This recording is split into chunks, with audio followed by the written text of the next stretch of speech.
El mecanismo de acción, pues igual que la otra hormona, esta hormona fue el primero que se encontró el receptor, se buscaba el receptor y componentes de la vía de introducción de señales.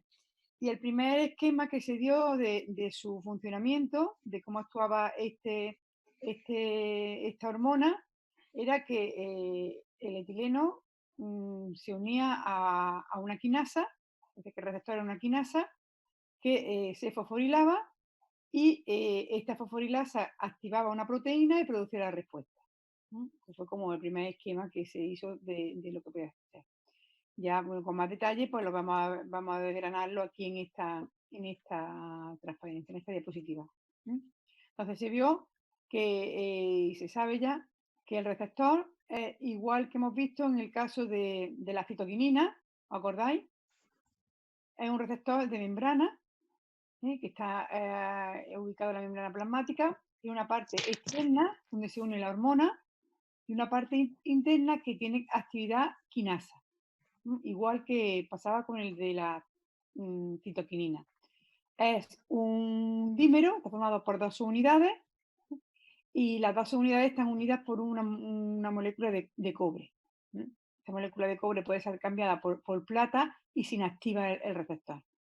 Bueno, pues la diferencia que tiene con el de la citoquinina es que cuando no hay etileno, el receptor está activo, se está fosforilando.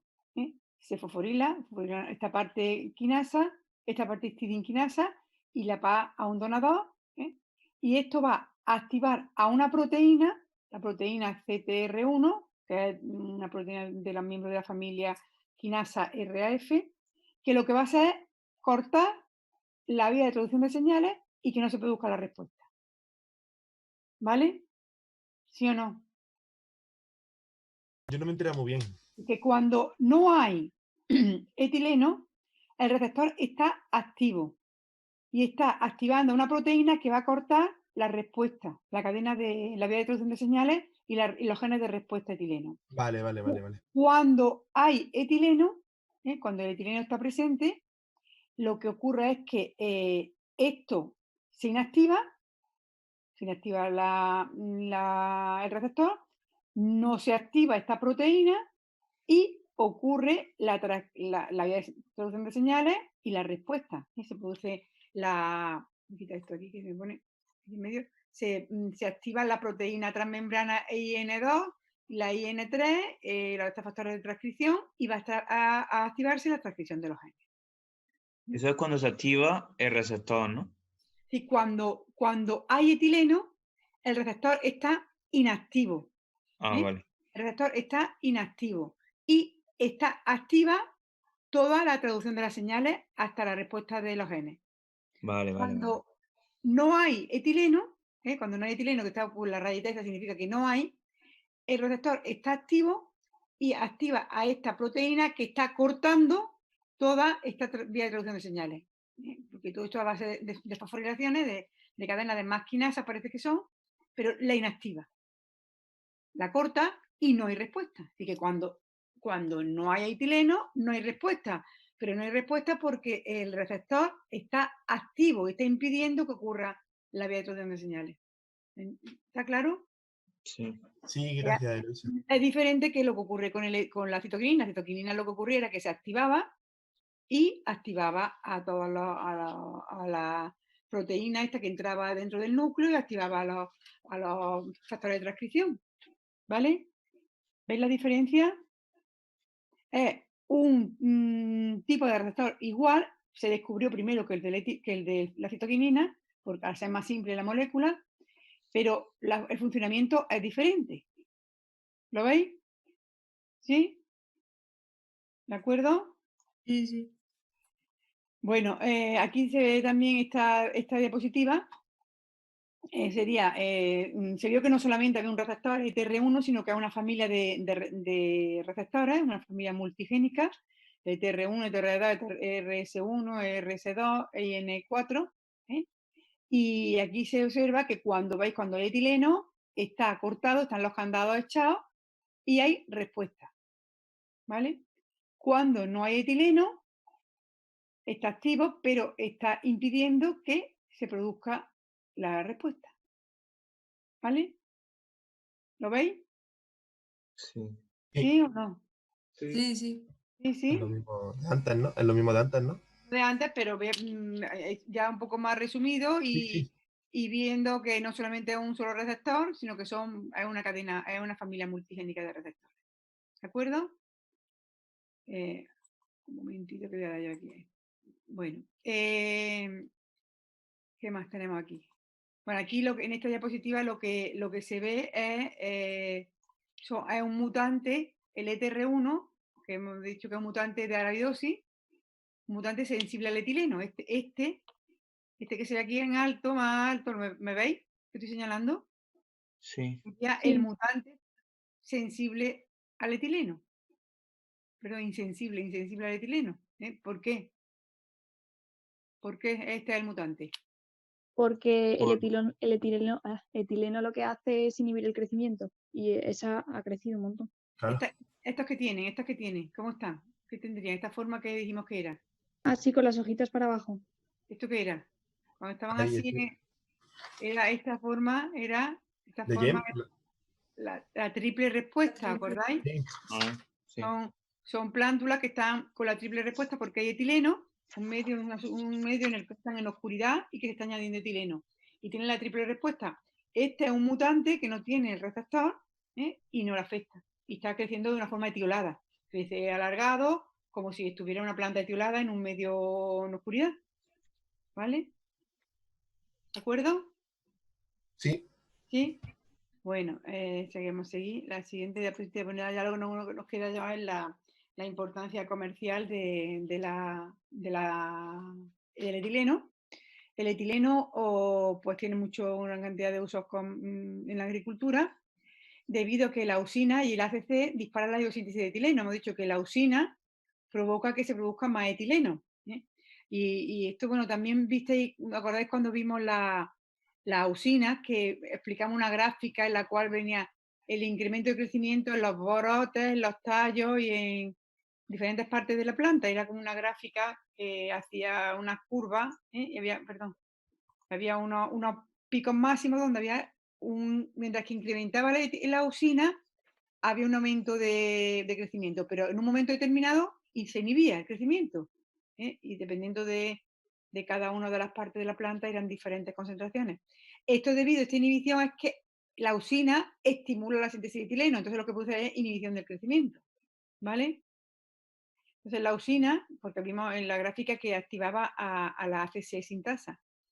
Bueno, la usina y la ACC, lo que va a, si podemos, con cantidades elevadas, lo que va a disparar es la síntesis de etileno y entonces se puede utilizar en agricultura porque el etileno a lo mejor directamente, como es gas, es más complicado echarlo.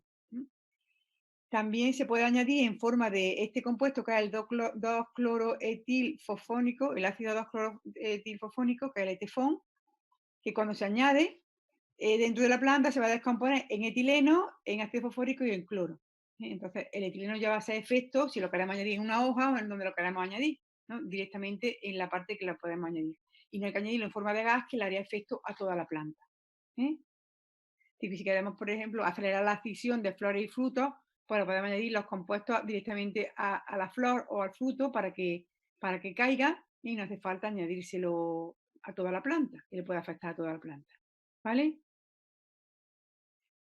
También produce la maduración de frutos, pues, se puede utilizar para sincronizar la floración, etc.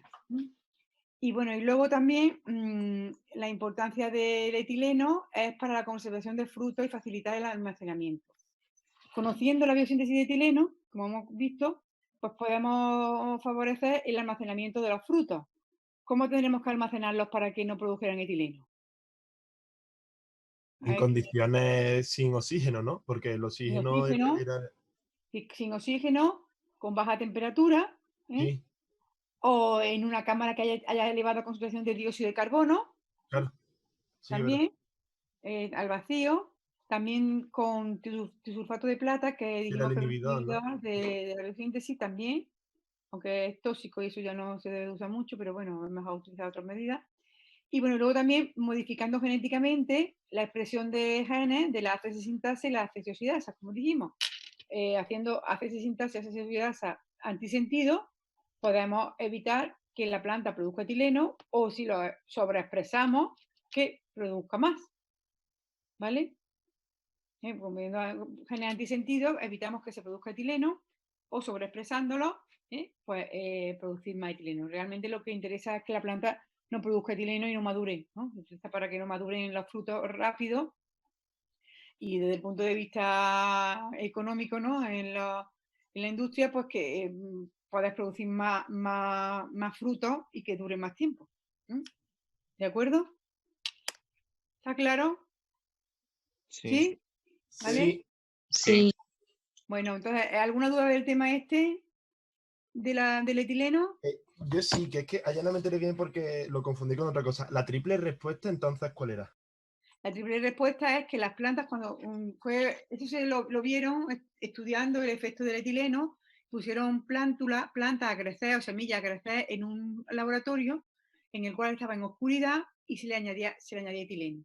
Entonces las plantas crecían pues más pequeñas, no tenían poco crecimiento, más anchas y un poco curvadas. Y que sean con esta forma que hemos visto aquí, ¿no? Esta sería la estructura cuando están en un medio con etileno, que se asemeja a la situación que hay debajo de tierra. La tierra, cuando la planta va a germinar, produce una gran cantidad de etileno, está en oscuridad, entonces adquiere esa forma para poder salir del suelo y que no se rompa, no se dañe la yema apical. ¿Vale? ¿Sí? Sí, vale. Entonces, claro, la triple respuesta es lo que dijimos, ¿no? Que era un modo de protección de la yema apical, ¿no? Exactamente, exactamente. En la naturaleza es la forma que tienen, es lo que, cómo están las plántulas debajo de tierra antes de salir. Y bueno, ya hay dos tipos, pues dos tipos de germinación, ya veremos qué tipo de germinación, pero en una de ellas. Y la otra, y también pues lo vieron en un principio, lo vieron en un ambiente, en un laboratorio que se puso en oscuridad y pusieron a germinar una semilla y se le añadió etileno para ver el efecto etileno y se observaban esa forma, le llamaron la triple respuesta. Es un bioensayo que se puede hacer, pero que es una forma que hay en la naturaleza, de las plantas en la naturaleza, que tiene su función. ¿Vale? ¿Sí? ¿Alguna duda más? Yo sí. Dime. En la diapositiva número 13. ¿Cuál era? A ver, dime que no. Yo es que no veo aquí los números. No veo. Era que ponía inducción de la espinastia en hojas. Sí, dime. Dijiste que en condiciones de encharcamiento se daba la anaerobiosis, ¿no? En la raíz. Sí, entonces, ¿cómo que se transforma el ACC en etileno en contacto con el oxígeno si está en condiciones de anaerobiosis? Es que, muy buena pregunta. En condiciones de encharcamiento, la planta, como tiene la raíz encharcada, le falta oxígeno, empieza a producir etileno, empieza la síntesis de etileno, porque tiene que responder a esas condiciones. Perdón, a ver si no se me va.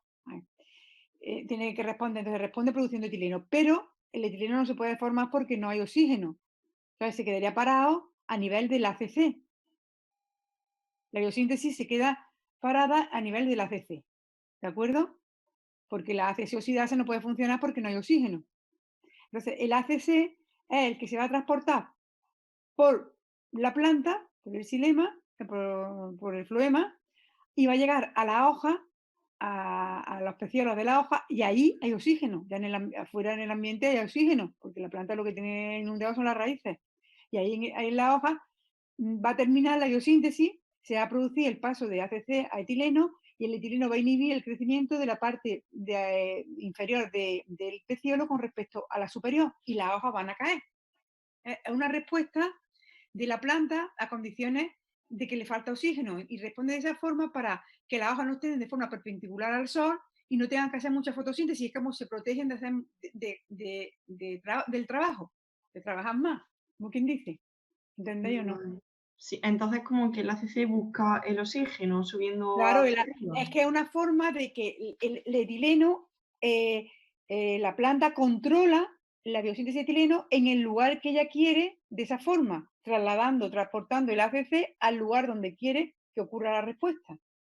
Porque la Vale. respuesta de esta planta es que la planta está en un lugar inundado, no tiene casi ATP y no puede llevar sus condiciones normales de vida. Las condiciones normales es que las hojas estén de forma perpendicular al sol.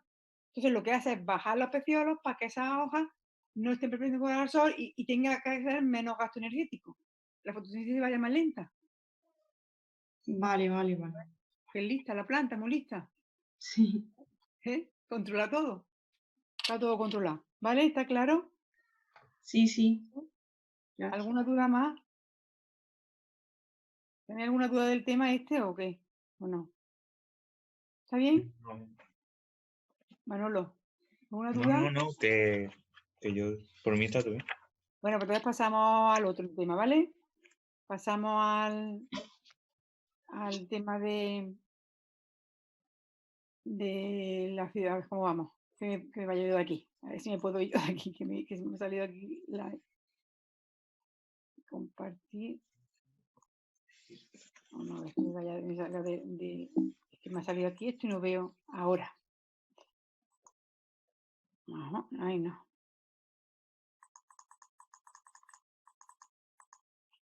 Fin de la presentación esta.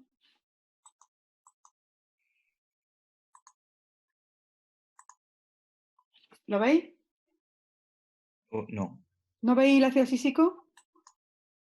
No, de ¿No? hecho se ve regular la pantalla, no sé por qué. soy rara. ¿Sí? Se ve como ampliar. Se ha hecho zoom a toda la pantalla menos a las diapositivas. Y sale, vamos, creo que es lo del mecanismo de acción. No Vamos, de sale. lo que hemos visto, creo que es de. O sea, Sí, sale de pantalla completa Voy a y lo, quitarlo. Un momento, y lo pones mejor. voy a cerrar otra vez. Voy a definir la función compartir pantalla. Vamos a ver. Un momentito que voy a intentar abrirlo. Vamos a ver. Voy a intentar abrir el tema desde aquí. Que lo tenía abierto los dos, pero no.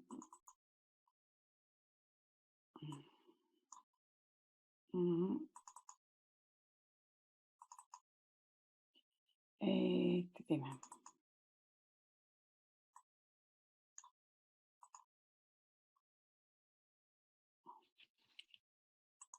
¿Lo veis o no? Ahora sí, ¿Ahora sí? ahora sí. ¿Bien? Vale. Bueno, pues entonces vamos a ver el ácido sísico, que es ya la última hormona más importante antes de descubrir a los brasinoesteroides, que como hormonas clásicas, que se consideran hormonas clásicas. Y lo mismo, el descubrimiento, la estructura, el metabolismo, los métodos de identificación, el efecto efectivo regulador y el mecanismo de acción. Bueno, pues el ácido sísico se empezó a estudiar porque cuando se vio que había hormonas que producían crecimiento, pues se pensó que podía haber también algún tipo de molécula que produjera inhibición del crecimiento. Entonces empezaron a hacer estudios con compuestos que inhibieran el crecimiento y que tuvieran algún efecto sobre las plantas. Empezaron unos estudios casi simultáneamente en Estados Unidos y en Inglaterra sobre los años 1963, el mismo año más o menos, y en el cual en Estados Unidos purificaron y utilizaron a una sustancia que venía de la fisión, que producía la fisión de frutos de algodón, la fisión, y la llamaron aficina 2. Y por ese año también en Inglaterra, pues vieron que había también una sustancia que se la aislaron del láser pseudoplátano y que promovía la dormición de yemas o brotes de algunas plantas leñosas y la denominaron dormina. Sobre el año 65 se identificó tanto la dormina como la aficina, vieron que era la misma sustancia, y ambos compuestos se renombraron con el nombre de ácido sísico, que lo podéis encontrar como agua.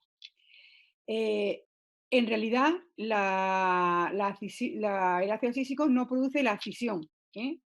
Su efecto fisiológico no es producir la fisión. Se llamó aficina porque se vio que producía la fisión de los frutos de algodón pero eso era como consecuencia de que el etileno actuaba ahí, pero realmente no era ella la que producía la fisión, ¿no?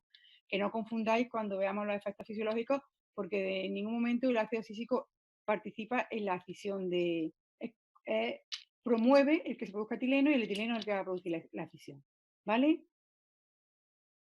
Bueno, pues entonces este compuesto, el ácido císico, tiene esta estructura, vamos a desgranarlo un poco. Viene también, se forma también como hemos visto que ocurría en la fitoquinina, en la gibrelina, a partir del isopreno, de la molécula de isopreno. Está formada por 3 moléculas de isopreno, que la forma biológicamente activa, ¿acordáis cuál era? Del isopreno. El Pentenil, pirofosfato. isopentenil pirofosfato. Es decir, que 3 moléculas de isopentenil pirofosfato van a dar lugar a una molécula que va a tener 15 átomos de carbono. En el caso de la citoquinina eran nada más que 5. Las gibrelinas, ¿cuántos eran? ¿Os acordáis de las gibrelinas cuántos eran? ¿Cuántos átomos de carbono? 20 átomos. Entonces, en este caso se unen 3 moléculas de isopentenil pirofosfato y nos dan esta estructura, este compuesto, que es un terpeno, un sesquiterpeno ácido. Esta estructura puede estar en forma cis o en forma trans, según donde tenga el grupo COH. Y la forma cis puede estar en forma positiva o negativa. La forma activa es la forma cis y solamente el enantiómero positivo es el que aparece en las plantas. Así que esta sería la forma en la que se encuentran las plantas. La forma cis positiva. ¿Vale? Entonces dice la forma natural que ocurre esta forma no produce el cierre estomático, que es una de las respuestas del ABA. La han utilizado para ver si producen cierre estomático, no lo produce. Y esta forma tampoco, esta forma es la forma interconvertible de esta, ¿no? Tampoco también es inactiva. ¿De acuerdo? Es decir, que la forma activa únicamente hay una sola molécula de ácido císico que es activa, que es la forma cis y con el enantiómero positivo. ¿De acuerdo? ¿Vale? ¿Sí o no? ¿Sí? Sí. Bueno, para que presente actividad, pues tiene que tener las características que tiene esta molécula. Tiene que presentar una cadena cis en el carbono 1, esta cadena en forma cis. Tiene que tener un grupo carboxilo libre, aquí, que sería este. Tiene que tener un grupo cetona en el carbono 4. Y tiene que tener también un doble enlace en el anillo del ciclohexano, este doble enlace que tenemos aquí. Tiene que tener un grupo hidroxilo también en el carbono 1, que sería el que nos da la forma positiva o negativa de la molécula. ¿Vale? Así que las características que tiene de la molécula tienen que tener todas estas para que sea activa. Sería la molécula del ácido císico. ¿Vale? ¿De acuerdo? Bueno, vamos a pasar eso con respecto a la estructura, que como veis es muy simple, más simple que otra. Y bueno, lo más simple de todo sería el etileno, ¿no? Pero también una sola estructura, a diferencia de las gibrelinas que vimos que había muchas, que había 2 con sus características que eran las únicas activas. Las auxinas, que había también muchos tipos de auxinas, y muchas moléculas, y que tenían unas características también para que fueran activas. Bueno, con respecto a la valoración cuantitativa, podemos hacer mediante métodos físicos o mediante bioensayos,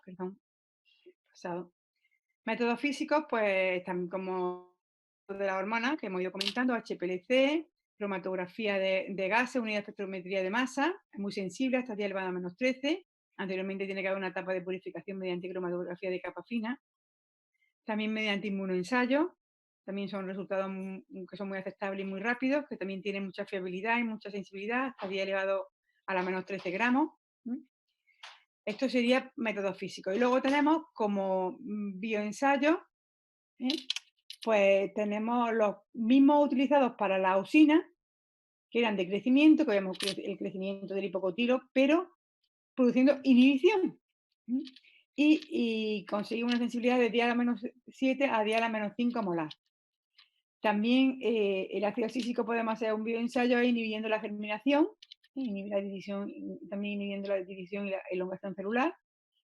Y luego también hay bioensayos basados en algunos procesos regulados por el ácido císico, como es la inhibición de la multiplicación de lemna, la inhibición de la síntesis de alfa-amilasa, y también, también tiene influencia sobre el grado de apertura del estoma, porque lo que produce el ácido císico es el cierre estomático también. Entonces, pues, un bioensayo, pues, viendo el grado de apertura del estoma. Y tiene hasta una sensibilidad de 10 a la menos 9 molar, ¿vale? Y que los bioensayos, pues, basados en sus efectos fisiológicos, de inhibición del crecimiento y de inhibición de la síntesis de alfa-amilasa, porque hemos dicho que la giberelina activaba la síntesis de alfa-amilasa y el ácido císico la inhiben. Y también en el grado de apertura del estómago. ¿De acuerdo? ¿Sí o no? Sí, sí. ¿Voy muy rápido? Bueno, eso No. Va bien, va bien. Vamos bien, ¿no? De Vamos bien. momento sí. Venga. Bueno, entonces vamos a ver el metabolismo del ácido císico. El ácido císico, pues igual, los niveles de ácido císico que hay en un momento determinado van a depender de la biosíntesis, de la degradación, de la compartimentación y del transporte. Igual que veíamos en otros, en este caso también se puede compartimentar. El ácido císico, pues su síntesis, vamos a ver en primer lugar, ocurre entre los plastidios o cloroplastos, y el citoplasma. Y empieza a partir de una vía independiente de ácido mevalónico, que es a partir de fosfoglicerato y piruvato. ¿Te acordáis quién empezaba así también? ¿La biosíntesis? La La giberelina. Giberelina. Sí, sí. La giberelina. ¿Acordáis? También empezaba en plastidia a partir de piruvato y fosfoglicerato y piruvato. Y también lo que pasa es que las giberelinas también decíamos que había una vía independiente de ácido mevalónico que parecía que existía, ¿no? Que había las dos formas, pero aquí no, aquí solamente a partir de una vía independiente, que sería así. Y sostiene de esa forma isopentenil pirofosfato, una molécula que hemos dicho que era el isopreno, de 5 moléculas de carbono, pero biológicamente activa porque estaba fosforilada. Entonces, mediante la unión de varias moléculas de estas moléculas de isopentenil difosfato, se va a dar lugar a un caroteno, a un carotenoide. Un carotenoide que sería la zeaxantina, que tiene 40 átomos de carbono. Entonces, ¿cuántas moléculas tendremos que unirse? ¿Cuántas moléculas se unirían? ¿Puedes repetir la pregunta? Sí, que si a partir de isopentenil pirofosfato tiene 5 átomos de carbono, conseguimos una Dos moléculas más. zeaxantina de 40, ¿cuántas? 8, ¿no? Sí, son 8. 8, vale. 8. 8, ¿no? Es decir, Ah, vale, sí. 8 moléculas para dar ¿cómo se llama? Un carotenoide, que sería la zeaxantina, que tiene 40 átomos de carbono. ¿Vale? Es decir, que hay una vía. El ácido císico se forma mediante una vía indirecta. Una vía indirecta en las plantas y directa en los hongos fitopatógenos.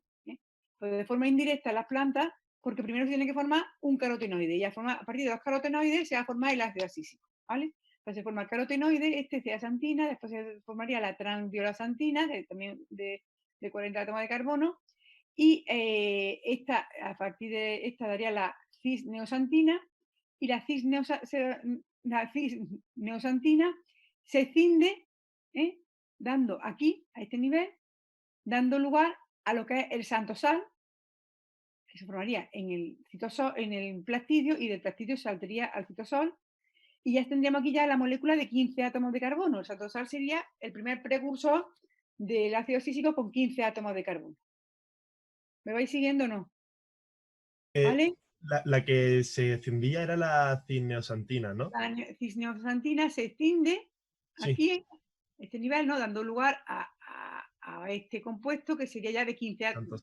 A nivel de 15, escindiría 15 átomos de carbono por aquí y daría lugar al xantosal. Que esto ocurre en el plastidio, pero luego pasa al citosol. Sale del plastidio al citosol y ahí en el citosol se transforma en ABA-aldehído y este ABA-aldehído se transforma mediante una serie de pasos en ácido asísico de 15 átomos de carbono con las características que hemos dicho, con la acetona, el grupo OH y el grupo COH. ¿Vale? Eloisa, ¿hace falta que sepamos todos los nombres de los intermediarios? No. Lo que tienes que saber es que se forma de forma indirecta, que se utiliza el plastidio y que de forma, empieza en la ubicación, pero que es un carotenoide, pero los nombres no hace falta. Ayer no voy a preguntar el santosal, ni voy a preguntar el abaldehído, nada, ¿vale? Eso no, pero ahora sí, esto sí es importante, lo que viene ahora sí es importante. Bueno, entonces, eso sería la síntesis, ¿de acuerdo? También hemos dicho que además de, se podía regular los niveles mediante degradación, conjugación, no sé si lo he dicho, compartimentación y la síntesis, que es lo que hemos visto. La conjugación es con azúcares, se conjuga con glucosa, que aquí se le une la glucosa y da lugar al abaglucosil éster. Eso sí tendréis que saber. Si preguntamos, ¿el abaglucosil éster qué es? ¿Qué sería? El abaglucosil éster. Un conjugado del ácido asísico. ¿Vale? Se conjuga con azúcar, glucosa. Con glucosa. Ah. Y es reversible. Se le quita la glucosa y queda activo. Es una forma de transporte, una forma de acumulación y de quitarlo de en medio rápidamente. ¿Vale? Y es un conjugado. Y luego el ácido asísico también puede degradarse, se puede oxidar a ácido faseico o ácido, como llama, dihidroxifaseico. Los dos son formas inactivas, se pueden encontrar como formas inactivas del ácido asísico, el faseico y el dihidrofaseico. El ácido dihidrofaseico, ¿vale? Estas formas son irreversibles. Esas formas ya no pueden revertir, son formas irreversibles del ácido asísico. Cuando la planta quiere quitar de en medio el ácido asísico y lo elimina de esa forma. ¿De acuerdo? ¿Cuál ha dicho que son las formas irreversibles? Sea la faseico y dihidrofaseico. ¿Lo veis aquí abajo? Ácido faseico y ácido dihidrofaseico. Vale, eso es para eliminar, ¿no? Exactamente, es forma irreversible. Mientras que el abaglucosil este es una forma, un conjugado. Entonces, estos nombres sí es interesante que los conozcáis, ¿vale? Me voy a preguntar, pero a lo mejor si pongo una pregunta hablando de ellos, que sepáis qué es, ¿vale? Hay unos niveles elevados de ácido faseico. ¿Sabes qué está pasando? Que se está Que la planta está eliminando el agua. El ABA, exactamente, muy bien, muy bien. Estupendo. Bueno, ¿vale? Bueno, entonces también él se puede mover, se mueve por todos los tejidos, tanto por el xilema como por el floema. Se sintetiza en la calistra y se transporta basípetamente y luego se redistribuye lateralmente bajo la influencia de la gravedad por todas las partes y se transforma como forma libre o en forma de glucopiranósido, en forma de conjugado, como hemos visto antes, ¿vale? Los niveles de ácido asísico en el xilema en condiciones normales van de 1 a 15 nanomolar. Sin embargo, en condiciones de estrés incrementan hasta 3 micromolar. Pasan de nanomolar a micromolar. ¿Vale? Incrementan niveles muy elevados en condiciones de estrés. Y bueno, y también hemos dicho que se puede compartimentar. El ácido asísico se puede compartimentar en diferentes estructuras debido a las características que tiene, que le ocurre lo mismo que le pasaba a la auxina, que puede estar en forma protonada o en forma ionizada. ¿Vale? En forma protonada en pH ácido y en forma ionizada en pH básico. Esta forma protonada, igual que pasaba con la auxina, atraviesa las membranas, puede atravesar, permear a través de las membranas. Esta, en cambio, no deja pasar, se queda acumulada. Entonces, aquí tenemos una célula y si todos los compartimentos tuvieran el mismo tamaño, los niveles que habría de cada uno de ácido asísico que habría en cada uno de ellos. Aquí vemos que en el cloroplasto habría alrededor de los 1000, en el citosol alrededor de 100 y dentro de la vacuola alrededor de 2. A nivel décimas, centésimas y milésimas. Bueno, nivel de 2, 100 y 1000, ¿vale? Y eso depende del pH. Aquí vemos que el pH de la vacuola es pH 2, entonces ¿por qué hay poco?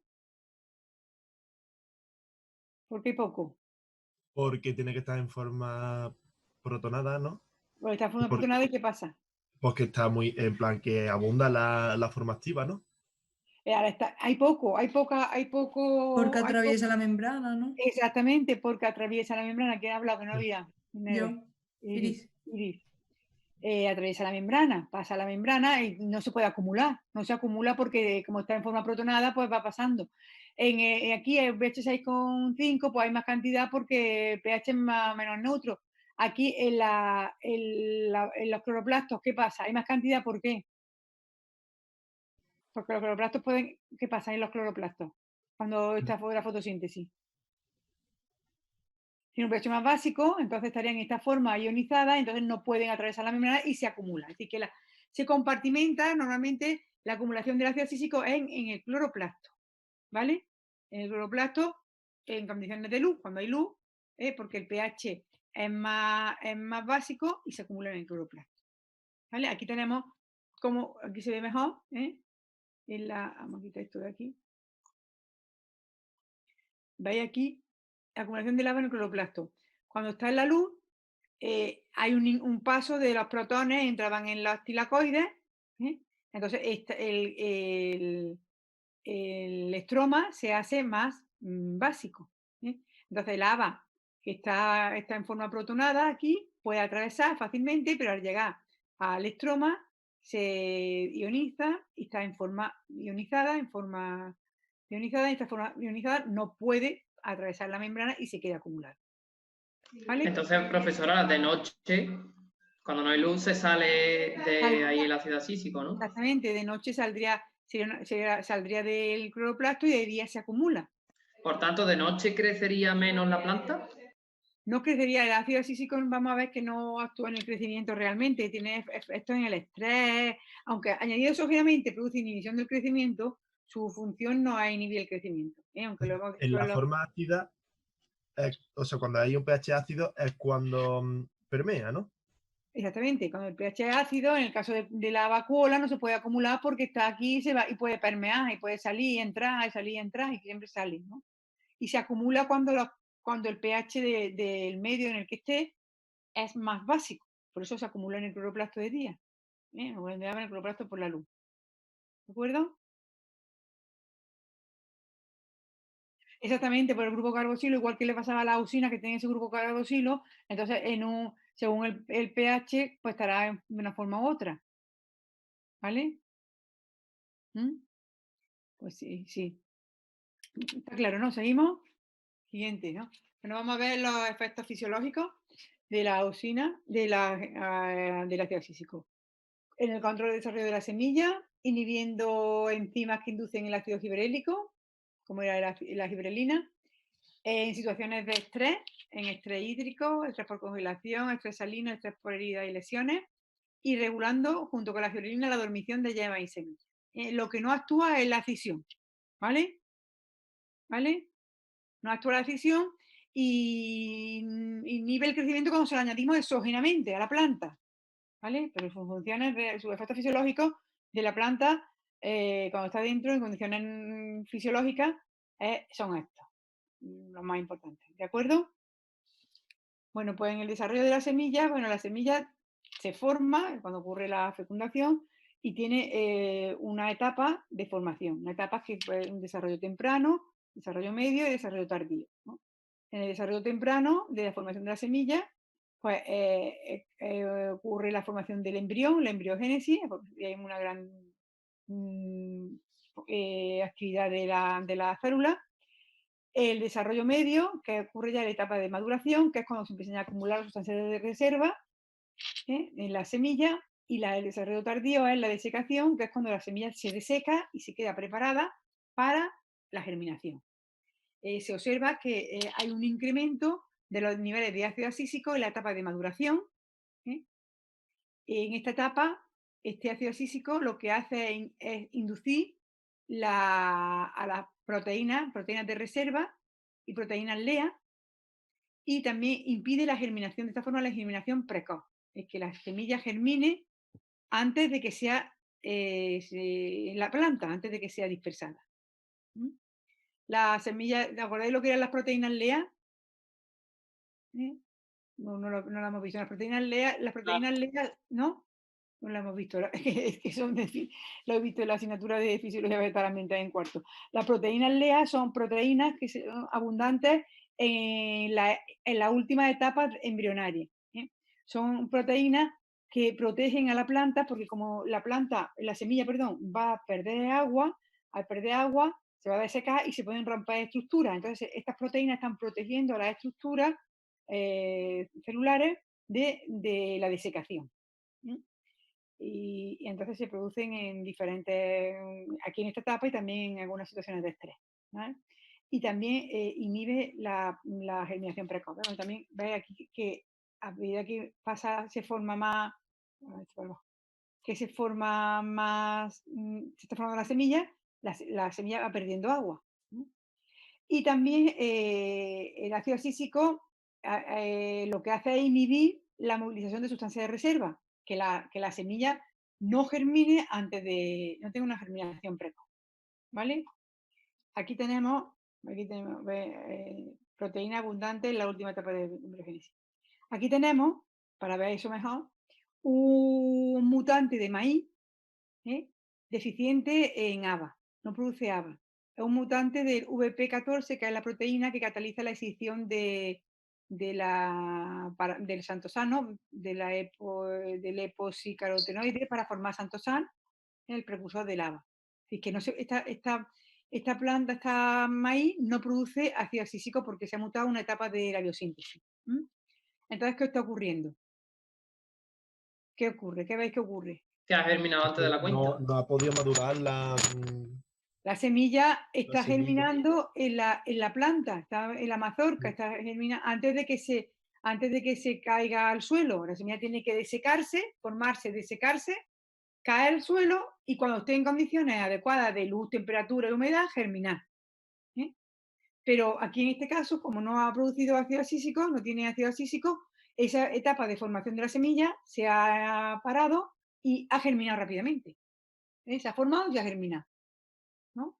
Los niveles de ácido abscísico tienen que disminuir para que la semilla germine y todo eso se hace ya en el suelo. Y la planta tiene que, y aquí no ha dado tiempo, el desarrollo de la semilla se ha cortado porque no tiene ácido abscísico. ¿Vale? ¿Veis la importancia del ácido abscísico en el desarrollo de la semilla? ¿Lo veo o no? Sí. Sí. ¿Vale?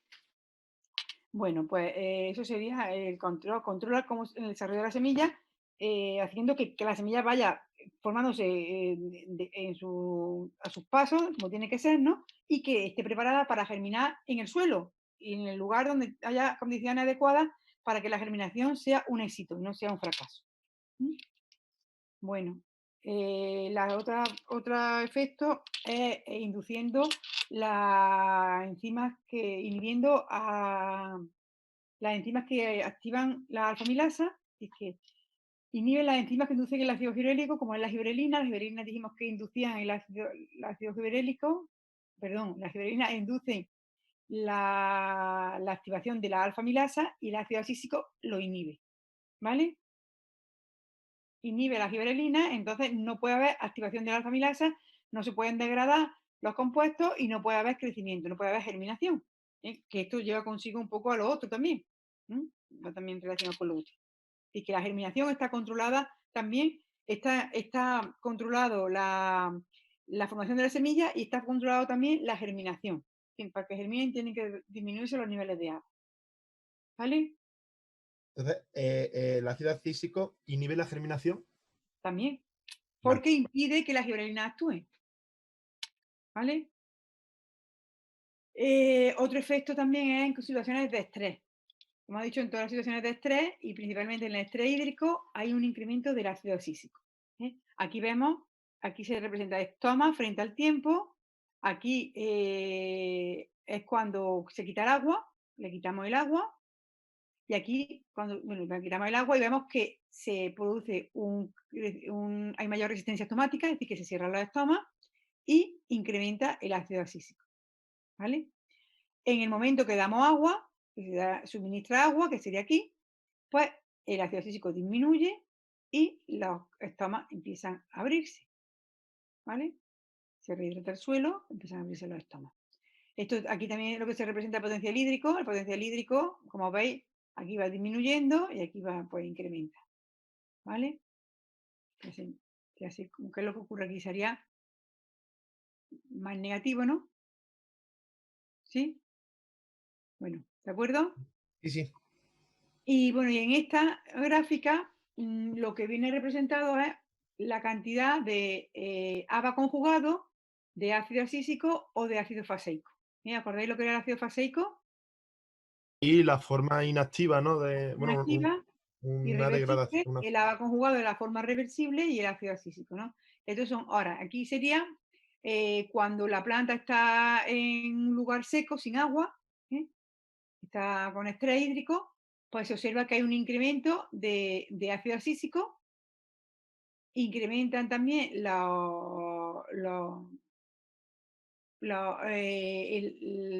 incrementa el ácido asísico aquí, incrementa el ácido conjugado y incrementa también el ácido faseico, es decir, que se está formando ácido asísico, se está degradando y se está conjugando, ¿no? Pero en el momento que damos agua, ¿qué pasa? ¿Qué es lo que veis? Porque baja el ácido asísico, ¿no? Baja el ácido asísico, ¿qué pasa con los conjugados? Se mantienen. Se mantiene, muy bien, Sí. Daniel. ¿Y qué pasa con el faseico? Pues aumenta Que mucho. aumenta. Entonces, cuando la planta se está rehidratando y ya no necesita ácido asísico, ¿qué es lo que está haciendo con él? Disminuirlo, lo está, Disminuirlo del tejido. lo está Lo está degradando. degradando. En Sí. esta planta, en este caso, en estas condiciones, el Santium lo está degradando. ¿Vale? No lo está conjugando porque lo está degradando. Está quitándolo mediante degradación. Ujú. ¿De acuerdo? Vale, bueno. Bueno, también en estrés por congelación, estrés salina, estrés por heridas y lesiones mecánicas también se produce ácido asísico y activa a genes que van a dar respuesta a poder controlar esta situación de estrés, a producir proteínas para que la planta pueda controlar esta situación de estrés. Osmotina, en el caso de estrés salino, igual que el estrés hídrico, y que no vamos a entrar en detalle, pero también tiene una respuesta, ya lo veremos cuando veamos el año que viene el estrés, tienen respuesta, el ABA tiene respuesta frente a estos estrés, activando genes que van a producir proteínas y que le va a hacer que la planta en ese momento de estrés pues pueda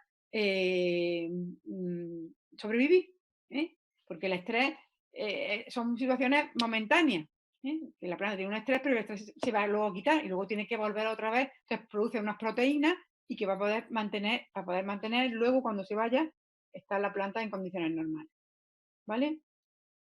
Y luego también regular junto con la girolina la transmisión de yemas y semillas. Estos serían los efectos fisiológicos más importantes. ¿De acuerdo?